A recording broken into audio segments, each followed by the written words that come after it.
Smile, driver. Ah! Ako si Jun, isang baguhang mekaniko dito sa Hokkaido, Japan. Ohayo gozaimasu. Ang unit ko pala ngayong araw is isang Suzuki minivan. Nagpapalit ako ng brake fluid.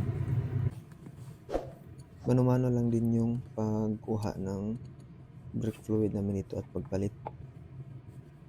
Bali sa ginagawa ko pala ngayon, idol, is pinababayaan na kami ng mga hapon. Bali dalawa kaming trabaho kasi yung kasama ko sa loob. First time namin to na pinabayaan kami.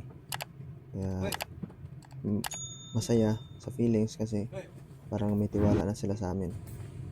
Habang kumukuha ng brake fluid ay dapat tingnan din yung tank, kung may laman pa ba or wala. Pag wala ng laman, is dadagdagan naman. Ganito lang din yung paraan ng pagtanggal namin, pagpalit namin ng brake fluid dito. Same lang ata sa Pilipinas. Yung step by step na ginagawa ko dito is yun din lang yung itinuro ng hapon. Sinusunod ko lang yung gusto niya. Kung may mali man ako, just comment below para may tama ako naman sa susunod na paggawa.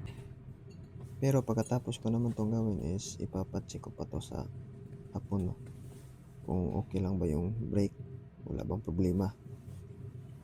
Kasi mga idol, isa din to sa pinaka-importante maintenance ng isang sasakyan kasi halos dito nagsisimula yung mga aksidente, kaya dapat natin i-perfecto itong mga gawa natin bilang isang mekaniko para safety naman yung mga customer natin sa biyahe. At yun, pinacheck ko na sa hapon, sabi naman niya is okay, wala namang problema, kaya goods na, good job tayo ngayong araw.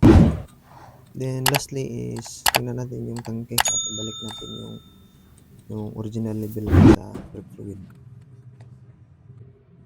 And hanggang dito na lang. Salamat sa panonood and thank you and God bless.